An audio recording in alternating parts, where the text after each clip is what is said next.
रक्षा मंत्री राजनाथ सिंह की तरफ से यह स्टेटमेंट सामने आया कि आतंकी हमले की खबर से हम दुखी हैं। ये कायरतापूर्ण हमला है और इस बात का सख्ती के साथ जवाब दिया जाएगा।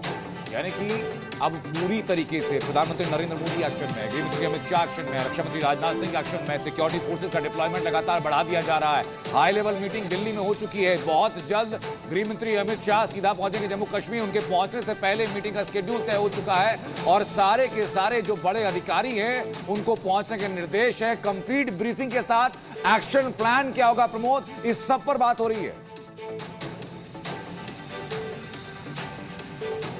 बिल्कुल, कश्मीर में जितने भी तमाम बड़े अधिकारी हैं, चाहे वो सेना के हो, पैरामिलिट्री फोर्स के हो या फिर दूसरी एजेंसीज के हो, उनको वहाँ पे बुलाया गया उस मीटिंग में। और जितना भी जो किस तरीके का ऑपरेशन चलाया जाना चाहिए उसके ऊपर जो है एक डिस्कशन होगा।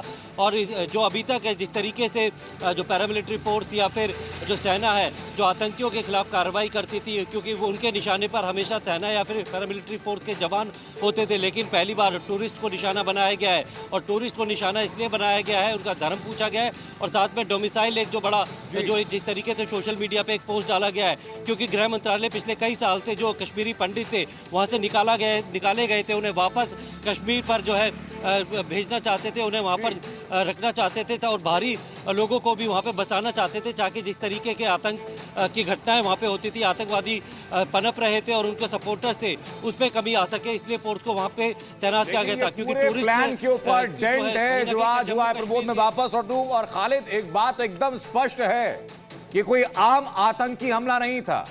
ये आतंकियों की जो प्लानिंग थी वो सिर्फ हिंदू पर्यटकों को निशाना बनाने की थी।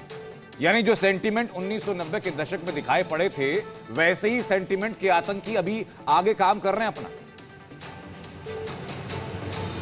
बिल्कुल, ये एक टारगेटेड हमला था और प्लानिंग के तहत आप देख सकते हैं कि सेना की गाड़ियां जो है मूवमेंट कर रही हैं पहलगाम की तरफ।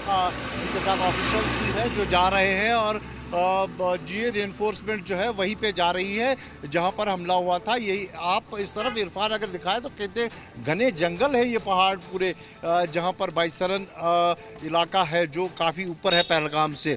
जैसा कि आप कह रहे थे कि ये हमला जो है ये एक प्लान्ड हमला था, क्योंकि इस तरह से बाईसरन को चुनना और वो भी वो जगह जहाँ पर ज़्यादा छुपने की आशंका हो, जहाँ आप बच सकते हैं, उस जगह को चुना गया। क्योंकि बाईसरन बाई फुट आप जाते हैं और वहाँ सुरक्षा की मूवमेंट इतनी ज़्यादा नहीं रहती है। और पिछले कई वर्षों से 4 दहाइयों में आज तक बाईसरन में कोई भी ऐसा वाक़या पेश नहीं आया है, इसलिए उस जगह को चुना गया और घने जंगलों के बीच फिर आप भाग सकते हैं, इसलिए इस इलाके को जो है चुना गया। और एक प्लान रणनीति के तहत पहले जैसे जिस तरह से उस महिला ने खुलासा किया, नाम पूछा गया और उसके बाद टारगेट किया गया उसको। और कहीं ना कहीं ये हमला जो है एक सोची समझी रणनीति के तहत जो है वहाँ पर किया गया है, ताकि यहाँ पर जो लोग हैं, जो पर्यटक आ रहे हैं खासकर, वो भयभीत हो। और मैं आपको बता दूं जो पर्यटक यहाँ पे आते हैं 90% उनमें से नॉन लोकल्स होते हैं जो कश्मीर घाटी आते हैं।